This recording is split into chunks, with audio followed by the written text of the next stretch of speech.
Today's story is about the moment I truly felt my mother's love and sacrifice. When I was young, my family was extremely poor. My father passed away early, so my mother had to raise my younger sibling and me all alone. She worked 2 or even 3 jobs a day, yet she never showed her exhaustion in front of us, not even once. During my senior year of high school, my dream was to get into a good university, make lots of money, and relieve my mom from her hardships. So, I studied like crazy, sleeping just 3 hours a day. One day, I suddenly collapsed and ended up hospitalized. The doctor said he fainted from malnutrition and severe exhaustion. I still can't forget my mother's face turning pale after hearing that. Late at night, while lying in my hospital bed, I woke up suddenly and saw my mom eating something. Secretly, in the corner of the room, when I quietly took a closer look, I realized it was a piece of bread I'd brought home from school a few days ago. I intentionally hadn't eaten it, leaving it in the fridge, hoping my mom could eat it, because I knew she was hungry. At that very moment, tears silently poured down my face as I lay motionless in the hospital bed. My mother hurriedly swallowed the bread while gulping down cold water.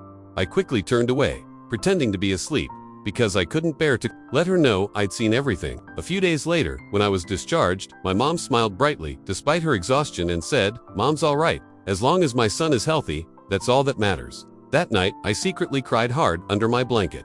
I realized that the person I was most grateful to and felt the sorest toward was my mother. From that day on, my dream changed. It wasn't simply to become wealthy and successful. Instead, it was to ensure my mom would never again have to go hungry, not even for a single piece of bread, as long as I lived. Years passed, and I successfully got into the university I wanted. I worked hard, eventually reaching a point where I could give my mom monthly allowances. Even now, my mother sometimes laughs when recalling those tough days.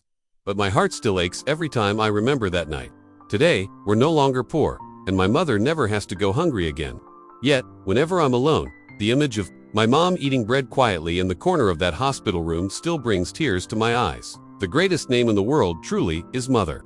Today, I'll call my mom again just to tell her I love her. If you're watching this, I suggest you call your mom right now too. Cherish her while she's still here.